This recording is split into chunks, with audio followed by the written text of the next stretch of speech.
Hi, I'm Miss Lonnie. Welcome to Art V, art and music from the road. Won't you come in?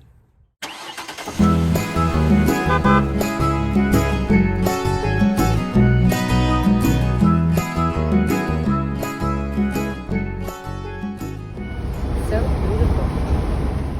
Recently I visited Green Valley, California, where I visited the artist Janine Ayres. Janine and I were able to have a nice social distance visit on her back patio. Let's check that out. I'm here in beautiful Green Valley, California, which is up in the Angeles National Forest, to interview a really talented musician and artist named Janine Ayres. I'm familiar with a lot of your work. I know you do the extraterrestrial art. You also do wacky pet portraits and otherworldly creatures. I also love your landscapes. One of my favorite is the one with the goat in the picture. No wonder where you get your inspiration here for your beautiful landscapes. How has the pandemic affected your art?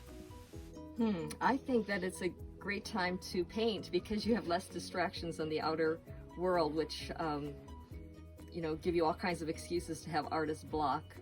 So when you take out the all of the temptations of going out to lunch or dinner or going to the movies, or we can't, right? So Right. what else is there to do?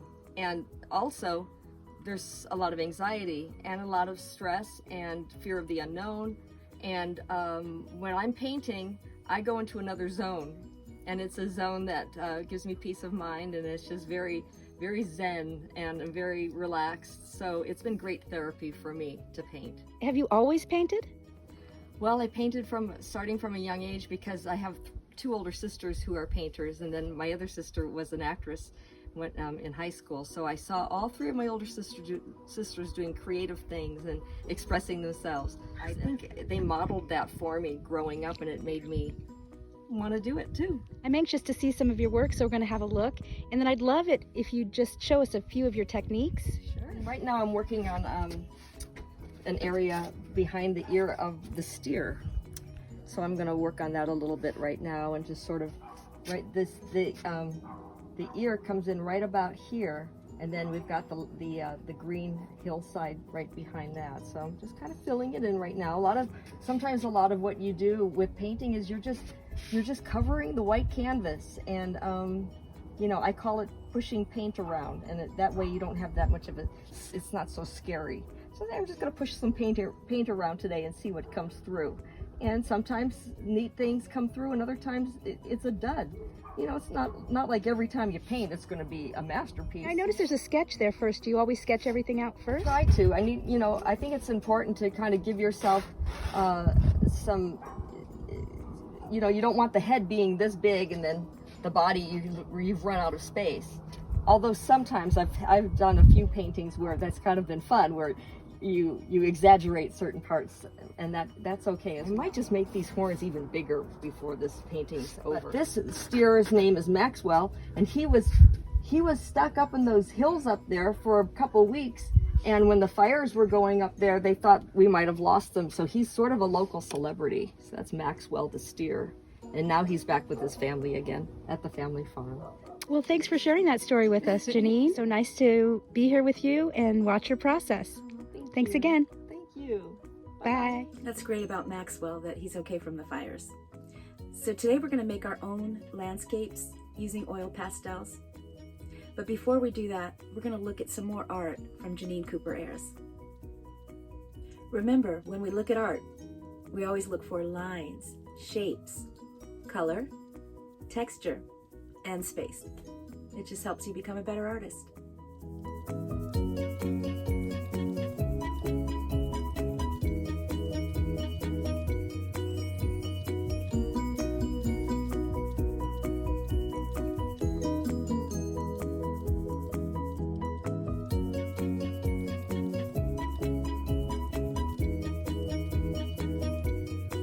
Pastels and drawing pencils.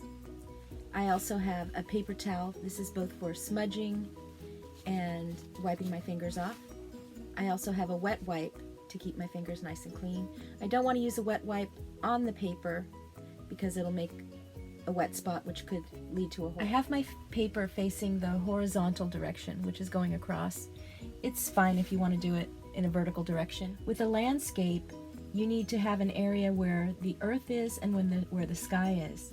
So I'm going to start with a simple horizon line that kind of shows where some mountains are. So I'm just going to do some curvy lines there. Now I know you can barely see that, and you shouldn't be able to. I'm going to darken it up in a minute so you can see, but I just want to kind of see where my land is. I might even have some other mountains going up over here as well.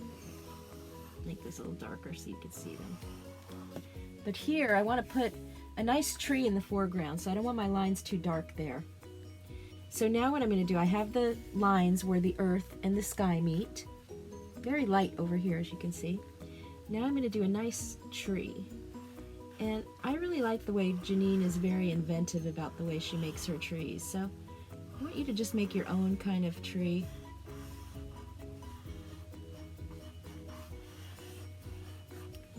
There you have it.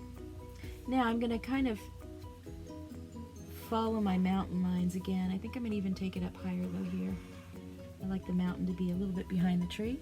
So there's my mountain range. Rolling hills, really.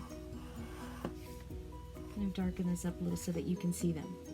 Now if you do have lines in your tree, you can always use them to separate it, because the bark of a tree is very textured. It's not just flat. So I like to use lines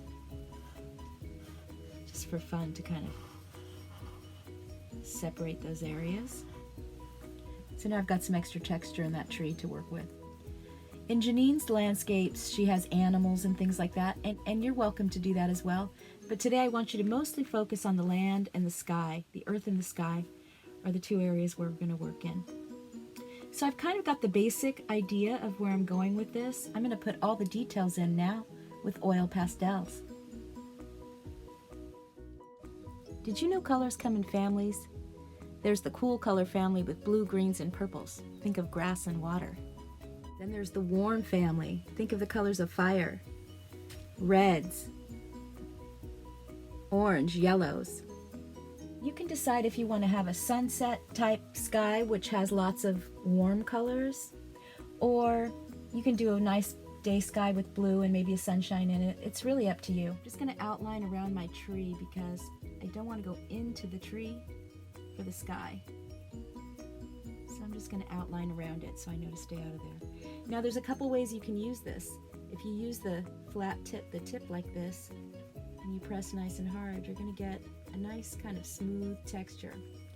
With oil pastels, you might find that you get these little bumps in it. You can just smooth it out either with your finger, or you can use your paper towel. Put your finger inside your paper towel, and you can kind of smudge and move around the oil pastel that way as well. Another thing you can do is use it in a softer way. So if you have a smaller piece like this, you can turn it sideways and just push. Remember Janine Cooper Ayres talked about pushing the paint around? Well, you can also push your pastel around. The fun thing is you can also do things like swirls and things like that. So you can have some fun in your sky.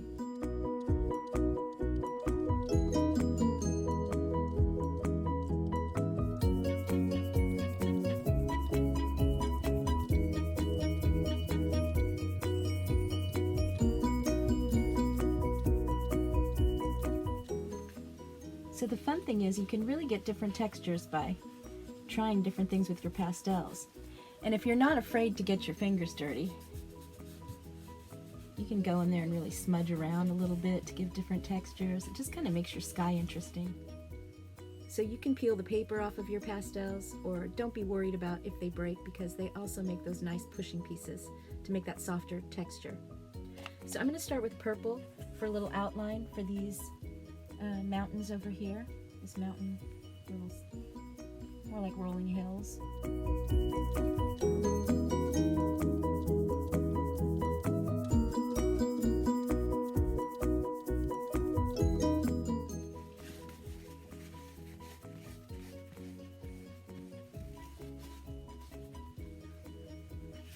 It also helps fill in the space when you push the pastel around with your finger.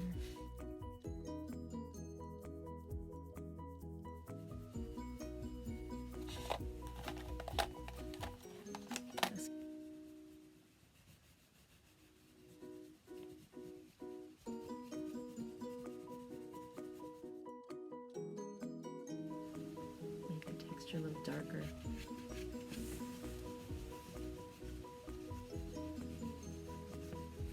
Just have some fun and play with it. Pastels are magic. Things just can happen.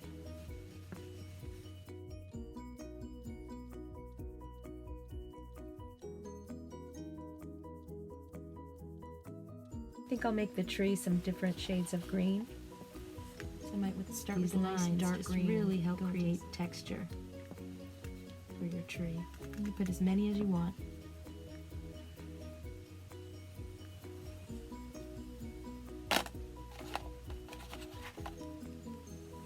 Then I'm going to go into the different areas with different color greens.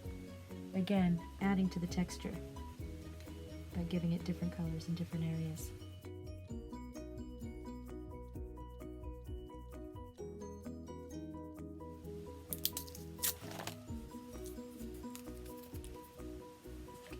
Let's try that inside here, see what it looks like. A little bit of soft texture.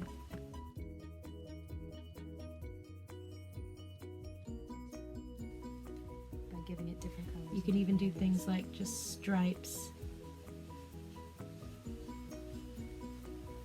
some lines to give it texture.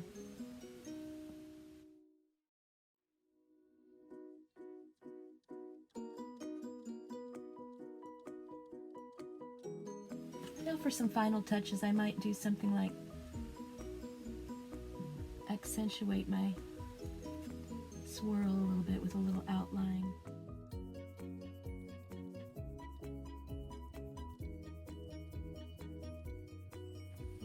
Thanks for visiting with us today on Art V. I look forward to seeing you next time. Bye.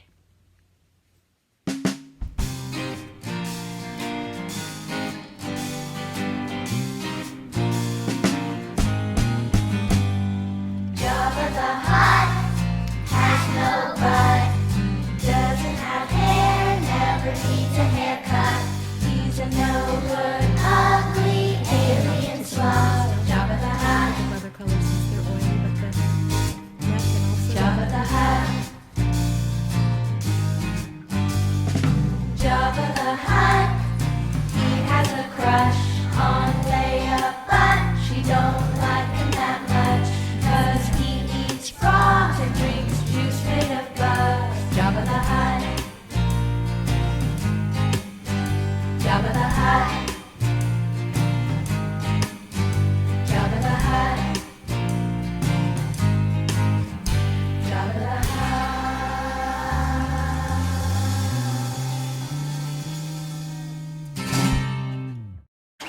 Please remember to subscribe, comment, and like.